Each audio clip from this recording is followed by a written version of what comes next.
Salut à tous, bienvenue sur LBA TV, j'espère que vous allez bien.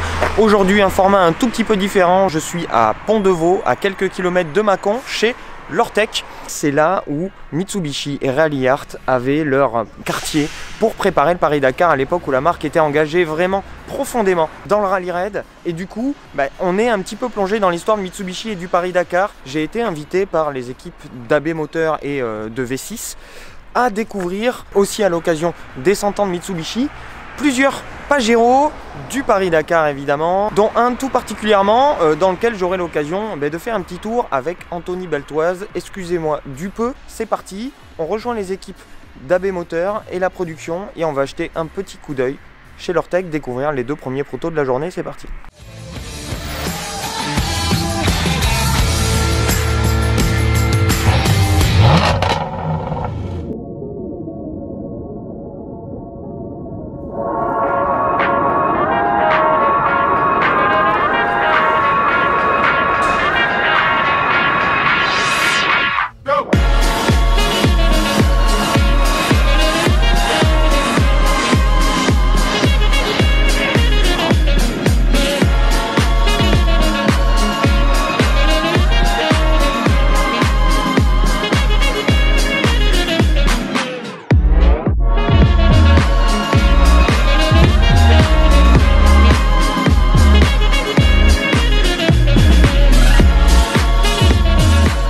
Alors ces deux protos, c'est des Mitsubishi Pajero qui ont couru au Dakar, pour le premier en 1989 et pour le deuxième en 1995. Mitsubishi et le Dakar, c'est une grande histoire et là pour le coup on a deux jolis représentants de cette époque glorieuse du Dakar. On est sur des prototypes, on n'a plus rien à voir avec la série, on est sur des véhicules en châssis tubulaire.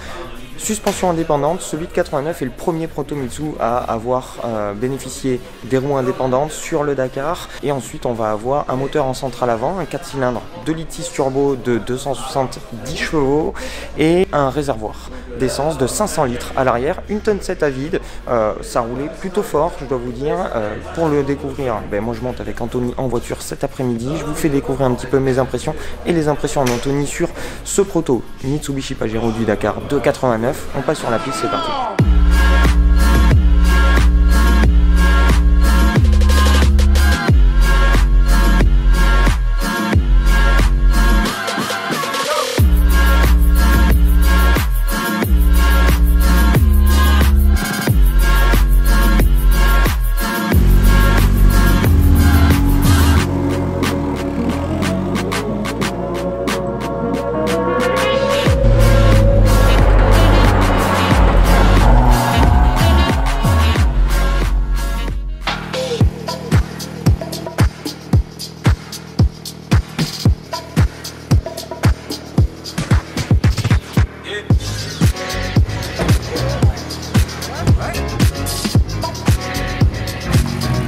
Je t'emmène à un prologue, hein, comme si c'était un prologue du Paris-Dakar. Dans un Pajero de 88. Et donc on est dans un truc qui est carrément un proto. Ouais, châssis tubulaire, c'est vraiment des protos. Il n'y a pas grand chose de la série sur cette voiture. Hein. Exactement, donc un bon gros 4 cylindres 2 litres 6 turbo. D'ailleurs, je sais pas si tu l'entends bien siffler le turbo à chaque fois que je passe les rapports au lever de pied. On a un gros turbo, effectivement, la soupape de décharge qui est assez sonore. Et une belle poussée quand même, hein, pour 270 chevaux, franchement. Et puis surtout qu'on la préserve, hein, grand-mère, parce que je tire que seulement 4000 tours, alors que ça pourrait en prendre au moins 2000 de plus. Et puis un châssis, aux petits oignons, c'est étonnamment confortable. Et ça prend étonnamment peu de tangage par rapport à la hauteur de caisse et tout. Ouais, mais surtout par rapport au poids, hein, parce qu'on a quand même un poids vide de 1 tonne 7. Oui. Mais Jean-Baptiste, je sais pas si tu sais, mais on a quand même un réservoir de 500 litres dans le coffre. Hein. 500 litres, c'est juste énorme, mais il faut pouvoir avaler les grosses spéciales du Dakar. Ah, ça fait une conso de 50 litres au 100. Hein, et ça tourne bien. Ouais, si tu la pivotes bien, franchement, ça se place super bien. Très facile, et puis t'es pas embarqué par l'inertie des 2 tonnes 2. Hein. Wow, oui. Pas du tout. Pour une mamie 89, il y a quand même des solutions techniques qui sont à la pointe pour l'époque et qui restent quand même pas mal aujourd'hui. Suspension indépendante, 4 roues indépendantes, 4 freins à disque ventilés. Donc une voiture qui est faite pour enquiller de la piste loin et longtemps quoi. T'as vu, en régime moteur, je prends que 4000 tours et la poussée est quand même assez franche. Ouais. Le turbo est expressif. Là, tu vois, on arrive à peu près à 150 km/h, petit frein, pap, on la place. Waouh. Hop. Ça c'est beau. Ça c'est très beau. Puis à chaque tour, j'ai l'impression que tu prends de plus en plus tes marques avec la voiture. On te voit bien la placer au frein, charger ton train avant. Ah bah au frein, elle se place super bien. Et ouais, Comme ça. c'est ça, c'est le châssis réagit de manière super saine. Petite dérive des 4 roues. Il n'y a quasiment pas de sous-virage, ce qui est assez rare pour une Ouais. 4 roues motrices. Exactement. Bon, je te vais te faire un petit Génial. donut pour le finish. Allez.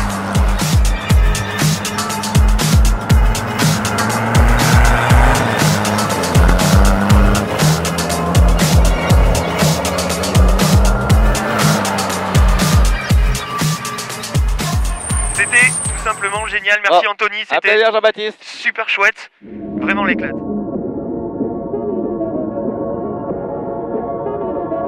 C'était le moment de sensation, j'espère que ça vous a plu. En tout cas, moi je me suis régalé, merci beaucoup encore à Anthony de m'avoir permis de faire ce petit tour à bord de ce proto Mitsubishi Pajero 288 qui a couru le Dakar en 89 et une vraie voiture de course, de belles sensations, un châssis super sain, un moteur très coupleux, une belle puissance et puis surtout quelque chose d'accessible avec de belles glisses, des jolis appels contre appels, des sensations très bonnes, super intéressant à voir évoluer et voilà, donc du coup on comprend pourquoi Mitsubishi au fur et à mesure des années s'est servi de la compétition et notamment du Dakar pour développer les suspensions que vous pouvez retrouver aujourd'hui dans la gamme de Mitsubishi, comme quoi un utilitaire peut être dérivé de la course. Ce sera le mot de la fin. J'espère que tout ça vous a plu. Si c'est le cas, n'hésitez pas à mettre le petit pouce, à vous abonner si ce n'est pas déjà fait. Merci encore aux équipes d'AB Moteur et de V6 et à Anthony Beltoise encore une fois. D'ici là, je vous donne rendez-vous très bientôt. A plus tard les amis. Ciao.